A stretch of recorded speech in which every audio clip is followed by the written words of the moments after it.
अचानक समुद्र में से एक अद्भुत जल परी प्रकट होती है। कौन हो तुम और क्यों आई हो? इस समुद्र में क्या तुम्हें जरा भी डर नहीं लगता जो तुम मेरे पास सहायता मांगने आई हो? हे समुद्र की देवी, मैं एक श्रापित राजा की रानी हूँ। मेरे पति को साधु महाराज ने श्राप दे दिए हैं, जिसकी वजह से मेरे स्वामी एक लोमड़ी के रूप में बदल गए हैं। मुझे इस श्राप को तोड़ने के लिए आपकी सहायता चाहिए। रानी, इस श्राप का तोड़ आसान नहीं है।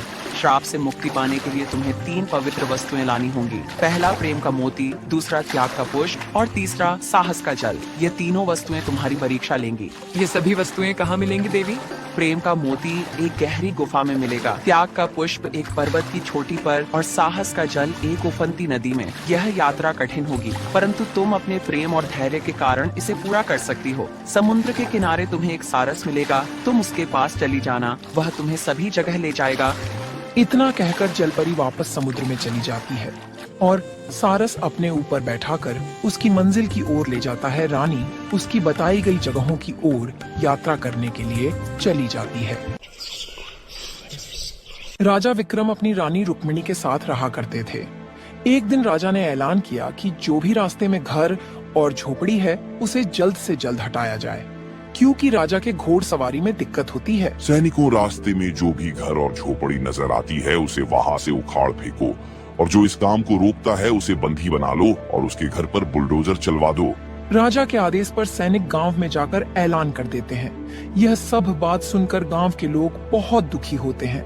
यह राजा हम लोग को चैन से जीने नहीं देगा। लगता है घर को खाली करना ही पड़ेगा, नहीं तो यह कुछ बुरा करवा देगा। हाँ भाई, तुम सही कह रहे हो। यह राजा तो बहुत ही अहंकारी हो गया है। अपने भलाई के लिए गरीबों को सता रहा है। अब तो हमें भगवान ही बचाएंगे।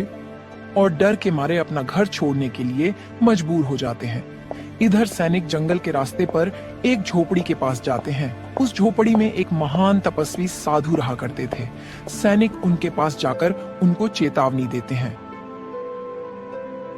हे साधु महाराज, आप यह झोपड़ी हटा लो, नहीं तो इस पर बुलडोजर चल जाएगा। यह राजा का आदेश है। हे सैनिकों, तुम लोग यह क्या कह रहे हो? मैं इसी झोपड़ी में तपस्या करता हूँ। यह झोपड़ी कोई आम झोपड़ी नहीं है कि जब चाहे तब इसे उजाड़ सके। इसे कोई नहीं उजाड़ सकता है। जाओ किसी दूसरों को डराना। अगर कोई इसे उजाड़ने की कोशिश करेगा तो अनर्थ हो जाएगा। सैनिकों साधु को चेतावनी देकर वहां से चले जाते हैं।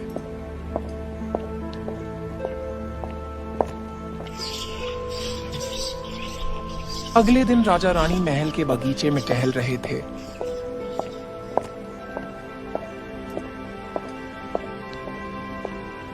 महाराज, आप इतने चिंतित क्यों लग रहे हैं? क्या कुछ परेशानी है? रुक्मिणी, मुझे ऐसा महसूस हो रहा है कि कोई बड़ा संकट हमारे निकट है।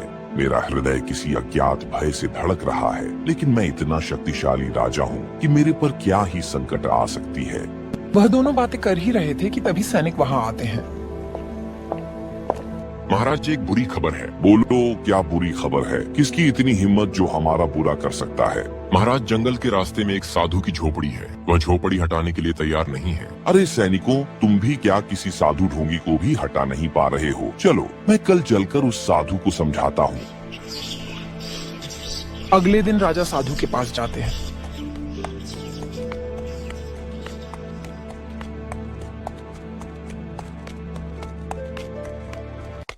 अरे ढोंगी साधु, मैंने सुना है कि तुम हमारी आज्ञा का पालन नहीं कर रहे हो। अगर तुमने यहाँ से झोपड़ी नहीं हटाए तो मैं तुझे बंदी बना लूंगा। हे राजा, क्या तुम्हें मालूम नहीं कि साधुओं का आदर कैसे किया जाता है? क्या तुम्हारे अंदर जरा भी संस्कार नहीं क्या? अरे ढोंगी, मैंने तुम्हारे जैसे बहुत साधु देखे हैं। तुम मुझसे संस्कार की बात मत करो और यहाँ से अपनी झोपड़ी हटा लो, नहीं तो मैं तुझे मौत की सजा दूंगा। राजा की यह बात सुनकर साधु बहुत क्रोधित होते हैं। तुम्हारे जैसे अहंकारी राजा को इस राज्य में कोई काम नहीं है। मैं तुम्हें श्राप देता हूँ कि तुम एक लोमड़ी में परिवर्तित हो जाओगे, तब तुम्हें अपने अहंकार का पता चलेगा।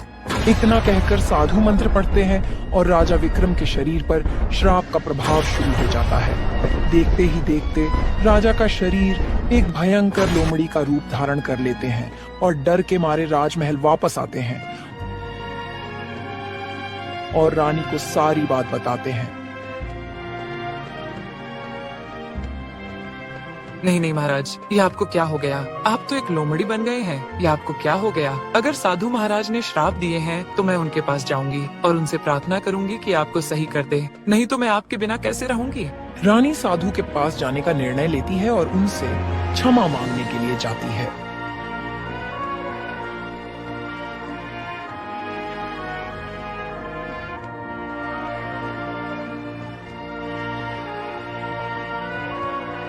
हे साधु महाराज, हमारे स्वामी को क्षमा कर दीजिए, उनसे भूल हो गई है। मैं अपने स्वामी से बहुत प्रेम करती हूँ। अगर आपने उन्हें श्राप से मुक्त नहीं किया तो मैं यही सर पटक पटक कर मर जाऊंगी। रानी साहिबा, यह श्राप इतना आसान नहीं है जितना तुम सोच रही हो। इस श्राप की मुक्ति चाहिए तो तुम्हें एक विशिष्ट जल परी की सहायता लेनी पड़ेगी, जो महासागर के गहरे हिस्से में रहती है और इस श्राप का तोड़ वही जानती है। तुम्हें वहाँ जाना होगा, परंतु सावधान रहना। जल परी तक पहुँचने के लिए तुम्हें बहुत धैर्य और साहस की आवश्यकता होगी। इतना सुनते ही रानी वापस राजमहल जाती है।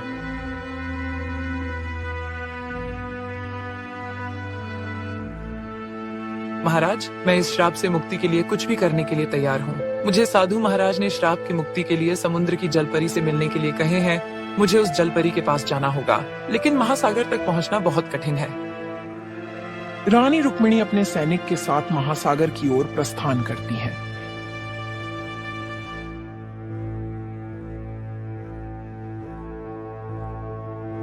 कई दिनों की यात्रा के बाद वे समुद्र तट पर पहुंचती हैं।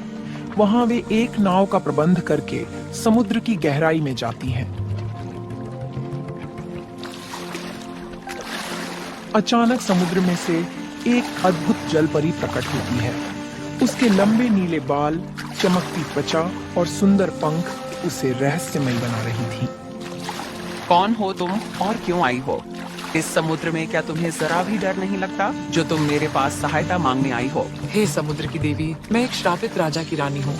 मेरे पति को साधु महाराज ने श्राप दे दिए हैं, जिसकी वजह से मेरे स्वामी एक लोमड़ी के रूप में बदल गए हैं। मुझे इस श्राप को तोड़ने के लिए आपकी सहायता चाहिए। रानी, इस श्राप का तोड़ आसान नहीं है। श्राप से मुक्ति पाने के लिए तुम्हें 3 पवित्र वस्तुएं लानी होंगी। पहला प्रेम का मोती, दूसरा त्याग का पुष्प और तीसरा साहस का जल। ये तीनों वस्तुएं तुम्हारी परीक्षा लेंगी। ये सभी वस्तुएं कहाँ मिलेंगी देवी? प्रेम का मोती एक गहरी गुफा में मिलेगा, त्याग का पुष्प एक पर्वत की चोटी पर और साहस का जल एक उफनती नदी में। यह यात्रा कठिन होगी, परंतु तुम अपने प्रेम और धैर्य के कारण इसे पूरा कर सकती हो। समुद्र के किनारे तुम्हें एक सारस मिलेगा, तुम उसके पास चली जाना, वह तुम्हें सभी जगह ले जाएगा। इतना कहकर जलपरी वापस समुद्र में चली जाती है। रानी समुद्र के किनारे जाती है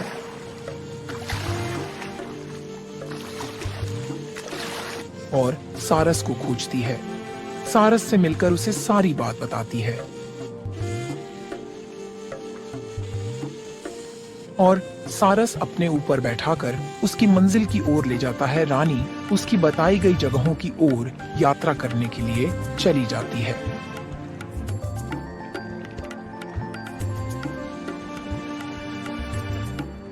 जाते जाते उसे एक गुफा नजर आता है। रानी उस अंधेरी गुफा में प्रवेश करती है। गुफा के भीतर भयंकर आवाज सुनाई देती है। ये तो बहुत डरावना है, लेकिन मुझे हिम्मत से काम लेनी होगी। मुझे अपने प्रेम की शक्ति पर भरोसा रखना होगा। यही प्रेम मुझे मोती तक पहुंचाएगा। रानी धीरे धीरे गुफा के भीतर बढ़ती जाती है। सभी बाधाओं को पार करके अंत में उसे एक सुंदर मोती दिखाई देती है। रानी वह मोती उठाती है और गुफा से बाहर निकल आती है। उसके बाद रानी एक ऊंचे पर्वत पर जाती है, जहां त्याग का दिव्य पुष्प पर्वत की कठिनाइयों को सहन कर वह पुष्प तक पहुंचती है।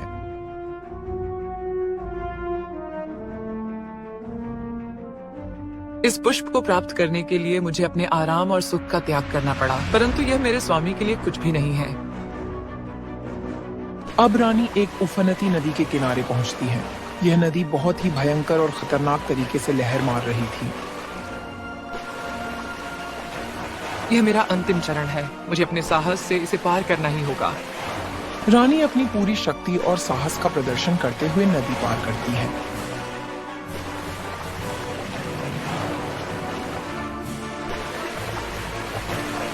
और पवित्र जल भर लेती है।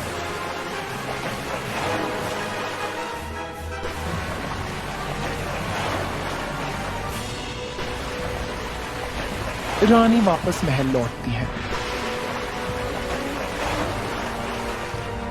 जहां लोमड़ी बने राजा और प्रजा उनकी प्रतीक्षा कर रहे थे। वह तीनों पवित्र वस्तुएं साधु को अर्पित करती हैं। साधु राजा के लोमड़ी रूप को देखकर मुस्कुराते हैं और एक मंत्र पढ़ते हैं। मंत्र के उच्चारण के साथ ही एक दिव्य प्रकाश फैलता है और लोमड़ी के रूप में राजा विक्रम का शरीर अचानक राजा विक्रम सामान्य मानव रूप में वापस हो जाते हैं। उनके चेहरे पर संतोष का भाव होता है। राजा, इस परीक्षा में तुम दोनों ने धैर्य और प्रेम का परिचय दिया है। यह श्राप तुम्हारी समझ को परखने के लिए ही दिया गया था। तुम्हारी रानी ने अपने प्रेम से सिद्ध कर दिया कि सच्चा प्रेम किसी भी बाधा को पार कर सकता है। रुक्मिणी, तुम्हारे प्रेम, धैर्य और साहस ने मुझे इस श्राप से मुक्त कराया। यदि तुम न होती तो मैं शायद हमेशा के लिए इस श्राप में ही बंधा रहता। महाराज, यह मेरा धर्म और प्रेम था। मैं हर कठिनाई में आपके साथ खड़ी रहूंगी। आपके बिना मेरे जीवन का कोई अर्थ नहीं। जाओ राजा, अब तुम्हारे राज्य में हमेशा सुख शांति बनी रहेगी। यह श्राप तुम्हारे राज्य के लिए एक नई दिशा का मार्ग दिखाएगा। महात्मा, आपने मुझे अपने दोषों को पहचानने का अवसर दिया। मैं भविष्य में किसी के भी प्रति अहंकार या उदासीनता नहीं रखूंगा। आपका यह श्राप एक वरदान सिद्ध हुआ है। राजा विक्रम और रानी रुक्मिणी अपने महल में लौटते हैं। राजा अपने सिंहासन पर बैठते हैं और रानी उनके पास खड़ी होती है और अपने प्रजा से विनम्रता से क्षमा मांगते हैं। प्रिय प्रजाजनों, आज से हमारा राज्य प्रेम, त्याग और साहस का प्रतीक बनेगा। जो भी संकट आएगा हम सब मिलकर उसका सामना करेंगे और अब से मैं सभी लोगों से प्रेम और विनम्रता से पेश आऊंगा और मैं किसी को किसी तरह का कष्ट नहीं दूंगा। सभी प्रजा के लोग राजा की बात सुनकर खुश हो जाते हैं और खुशी खुशी अपने घर चले जाते हैं। रामगढ़ नामक राज्य में सम्राट वीर नाम के एक राजा रहते थे। राजा को अपनी सुंदरता और अधिक धन पर बहुत घमंड था, लेकिन राजा की प्रजा उनसे बहुत ही नाराज रहती थी, क्योंकि राजा के कारण राज्य में चारों तरफ भुखमरी रहती थी। मंत्री जी, कहिए राज्य का क्या हाल है? राज्य के लोग अच्छी तरह से हुकूम मान रहे हैं ना? महाराज, राज्य का हाल बहुत अच्छा है। सभी लोग आज्ञा का पालन कर रहे हैं और भला आपके होते हुए हमारे राज्य में कोई हमारे खिलाफ हो सकता है क्या? भला सही कहा आपने मंत्री जी। क्या मेरे जैसा सुंदर और अधिक शक्तिशाली राजा किसी राज्य में हो सकता है क्या? बिल्कुल नहीं महाराज। आपके जैसा राजा किसी दूसरे राज्य में तो क्या पूरे संसार में भी नहीं है। राजा मंत्री जी की बात सुनकर बहुत प्रसन्न हो जाते हैं और अपनी कच्छ में चले जाते हैं। एक दिन राजा अपने महल के बगीचे में बैठकर अपने पालतू शेर से बात कर रहे थे। कैसे हो शेर खान तुम? मैं ठीक हूँ महाराज। बहुत दिन हो गए, तुम हमसे मिलने महल क्यों नहीं आए? क्योंकि मैं आपसे नाराज हूँ। लेकिन क्यों शेर खान, तुम मुझसे इतना क्यों नाराज हो? क्योंकि महाराज 2 दिन पहले आपके महल में एक कन्या आई थी और उसको आपने अपमानित करके महल से निकाल दिया था। मुझे वो सब बिल्कुल अच्छा नहीं लगा। ओहो, तो यह बात है।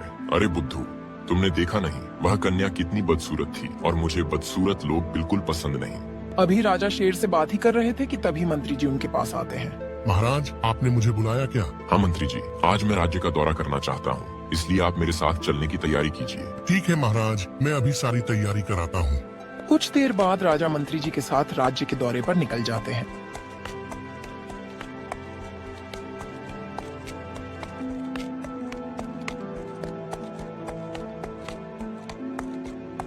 रास्ते में एक बदसूरत आदमी उनके पैर पकड़कर रोने लगता है। महाराज, मेरी मदद कीजिए, मैं बहुत मुसीबत में हूँ। दूर हटो, दूर हटो। कहाँ से नीच लोग मेरे सामने आ जाते हैं? महाराज, मेरी मदद कीजिए वरना हम मर जाएंगे। ठीक है, पहले दूर हटो छोटी जात के बदसूरत आदमी। अरे दोस्त, तुम्हें एक बार में बात समझ नहीं आती क्या? महाराज से दूर हटकर बात करो। मंत्री जी रहने दीजिए, आप भी क्या ऐसे बदसूरत लोगों को समझा रहे हैं? महाराज, ये आप क्या कह रहे हैं? आप ऐसी बात मत कीजिए, हम गरीबों पर दया करें। अरे तुष्ट, तेरी इतनी औकात कि तू मुझसे इस तरह बात करे? नहीं महाराज, मुझे माफ कर दीजिए। मैं तो सिर्फ आपके पास मदद मांगने आया हूँ। ठीक है, बताओ कैसी मदद चाहिए तुम्हें? महाराज, मेरा नाम रामू है। मैं इस जंगल में अपने छोटे से परिवार के साथ एक टूटी फूटी झोपड़ी में रहता हूँ। तो तुम मुझसे क्या चाहते हो? महाराज, मेरे परिवार में सिर्फ मैं ही कमाने वाला हूँ और लोग मेरी बदसूरत शकल और छोटी जात के कारण मुझे लोग काम देने को तैयार नहीं है। अच्छा, तो कहाँ है तुम्हारा परिवार? महाराज, बस थोड़ी दूर पर एक जंगल के किनारे है। ठीक है, हमें वहाँ ले चलो, हम भी तो देखें कि तुम सच बोल रहे हो या झूठ। वो आदमी राजा और मंत्री को अपनी झोपड़ी के पास ले आता है।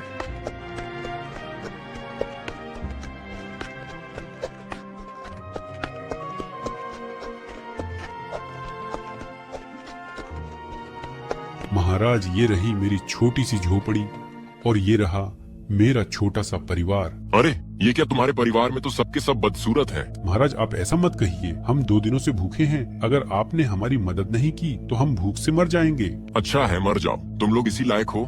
महाराज, ये आप क्या कह रहे हैं? आप इस तरह मत कहिए। तुम जैसे बदसूरत लोग मेरे राज्य के लिए सिर्फ एक बोझ हो। अच्छा होगा कि तुम सब मर जाओ तो कम से कम मेरे राज्य से थोड़ा बोझ कम हो।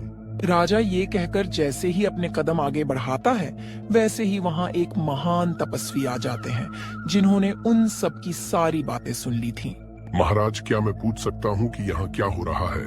तपस्वी के पूछने पर राजा उनसे सारी बातें बताते हैं, जिसे सुनकर तपस्वी राजा से कहते हैं, महाराज, ये तो भगवान की लीला है। भगवान ने ही किसी को सुंदर तो किसी को बदसूरत बनाया है। भला इसमें इंसानों का क्या कसूर? तपस्वी, ये सब कहने की बात है। इन जैसे बदसूरत लोगों को जीने का कोई हक नहीं। जहाँ कल को मरना है वही, यह आज मर जाए तो कोई बुराई नहीं है। दुष्ट राजा, तुम इतने निर्दयी निकलोगे, मैंने सोचा नहीं था। तपस्वी, जाइए, आप अपना काम कीजिए, आप मुझे ज्ञान मत दीजिए। आप जैसे ढोंगी तपस्वी हमने बहुत देखे हैं। हे दुष्ट राजा, मैं तुम्हें श्राप देता हूँ कि जिस सूरत और ताकत के बल पर तुम इतना अकड़ रहे हो, ये सब तुमसे छिन जाएगा। एक दिन तुम भी इनकी तरह बदसूरत हो जाओगे और तुम्हें खुद ये राज्य वाले स्वीकार नहीं करेंगे और तुम्हारा ये राज्य पाठ सब कुछ मिट्टी में मिल जाएगा। जाओ जाओ, बहुत देखे हैं मैंने तुम्हारे जैसे ढोंगी तपस्वी। इतना कहकर राजा वहाँ से चले जाते हैं। दुष्ट राजा, देखना, एक दिन तुम मेरे पास लौटकर जरूर आओगे। कुछ दिन बीत जाते हैं। एक दिन राजा अपने शेर को मांस खिला रहे थे। शेर खान, ये क्या आजकल तुम खाना ठीक से क्यों नहीं खा रहे हो? पता नहीं महाराज, मेरा आजकल कुछ खाने का मन नहीं कर रहा है। ठीक है, तो आज मैं अपने हाथों से तुम्हें खाना खिलाऊंगा।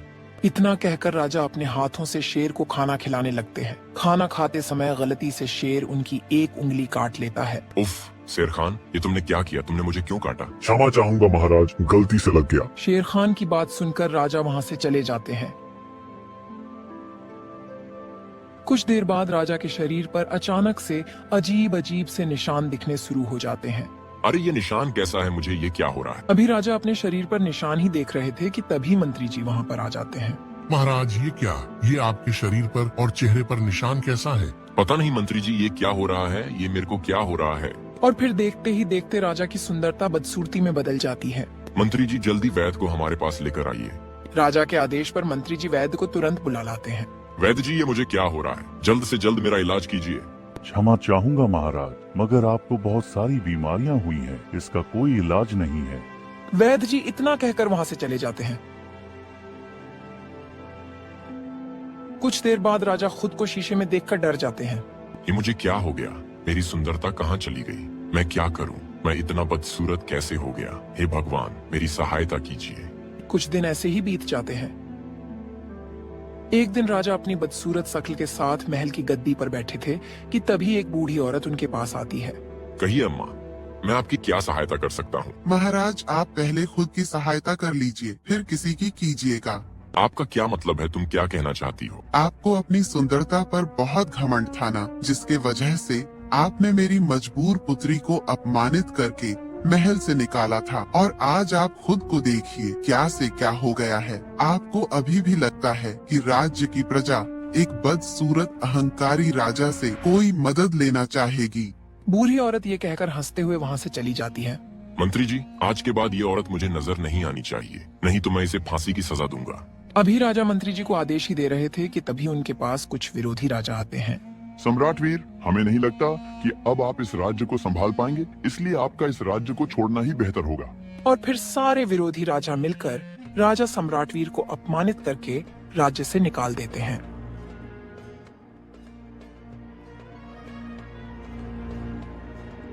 महाराज, मुझे लगता है आपको उन तपस्वी का श्राप लग गया है। हाँ मंत्री जी, मगर अब मैं इस श्राप से मुक्ति कैसे पा सकता हूँ? मेरी तो जिंदगी खराब हो गई है। महाराज, अगर आप उन तपस्वी से माफी मांगो तो शायद आपका श्राप खत्म हो जाए।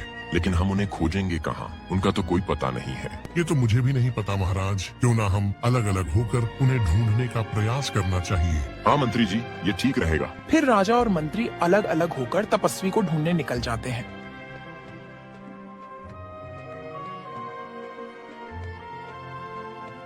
राजा राज्य में घूमते हैं, लेकिन तपस्वी उन्हें कहीं नहीं मिलते।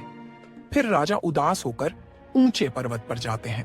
अब मैं बहुत थक चुका हूँ। शायद यही मेरे कर्मों का फल है। मुझे जीने का कोई हक नहीं। मैं इस पहाड़ी से कूदकर अपनी जान दे दूंगा। इतना कहकर राजा जैसे ही पहाड़ी से कूदने के लिए अपनी कदम बढ़ाते हैं, वैसे ही वही तपस्वी आकर आवाज लगाते हैं। ये आप क्या कर रहे हो राजा साहब? तपस्वी महाराज, मुझे माफ कीजिए। मैंने लोगों के साथ बहुत बुरा किया। अब मुझे अपने पापों का एहसास हो गया है। आप मुझे माफ करके अपना श्राप वापस ले लीजिए। राजा, आपको अपने पापों का एहसास हुआ, यही अच्छी बात है। लेकिन मैं अपना श्राप वापस नहीं ले सकता।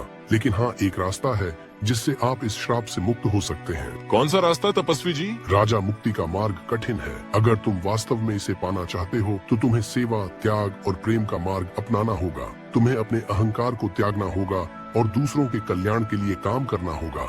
तपस्वी राजा को 3 कार्य करने के लिए कहते हैं। पहली, तुमने जिनका अपमान किया उन्हें जाकर क्षमा याचना करो और उनके प्रति अपनी भक्ति प्रदर्शित करो। दूसरी, अपनी प्रजा के कष्टों को समझो, उनके दुखों का निवारण करो और उनके कल्याण के लिए जीवन व्यतीत करो। और तीसरी, तुम्हें त्याग और तपस्या में रहकर अपने हर स्वार्थ का परित्याग करना होगा। राजा ने अपने राज्य में लौटकर गरीबों की सेवा, दान पुण्य और जरूरतमंदों की सहायता करनी शुरू की। उसने अपना समय तप और साधना में बिताना प्रारंभ कर दिया। धीरे धीरे उसका शरीर फिर से ठीक होने लगा। प्रजा राजा से प्रसन्न रहने लगे और राजा का शरीर फिर से सुंदर